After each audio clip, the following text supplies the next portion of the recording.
What do you think of the new measures on housing that Angela Rayner has brought forward or announced today?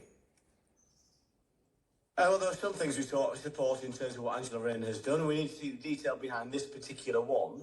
This is about making sure developers who get planning consents do build out those planning consents, and it become housing that we desperately need for our young people particularly, and for people in need of social housing. So I need to see the detail. We did some work on this in the Levelling Up Act.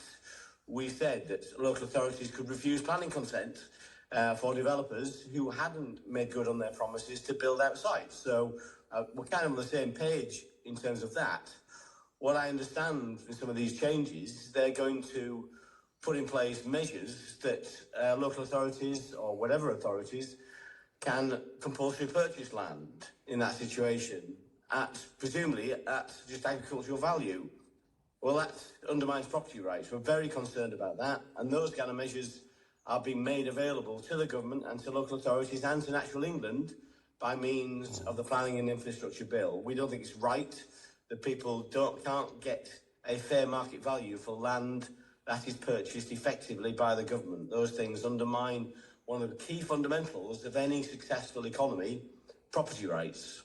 Do you think it's right to fine people who own land if, for example, they can't get on with the development because they simply can't find the skilled labour that they need to build houses? Well, I mean, that's a very good point. And clearly that wouldn't be fair, would it? Because there are many, many reasons why developers haven't built out those sites. But there are occasions when some developers are sat on land, and we want to make sure there are incentives in place. The local authorities have some other tools in their arsenal, weapons in their arsenal, to make sure those developments are built out in good time. There have been various studies over the years in terms of land banking. All those studies have come out and said that's not the principal problem in the housing market, but there are problems at times, and we have given local authorities tools to be able to clamp down on that kind of approach, and they could be used through existing legislation. I say what we need to see is what Angela Rayner is planning through this announcement today. I haven't seen the detail behind that. We'll do that very carefully. But, I mean, you've already said that you welcome some of the things that she's proposing.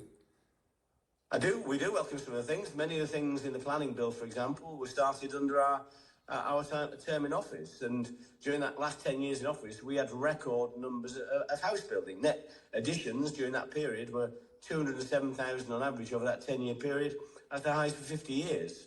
Angela Rayner's going a step further than that. I think she needs to build 375,000 homes every year from now until the end of Parliament to meet her target, which seems unlikely, but there are some things we support. There are some things we're not happy with at all. What Angela Rayner is saying she's going to do is remove the right of a councillor to vote against an individual planning application. We think that's wrong.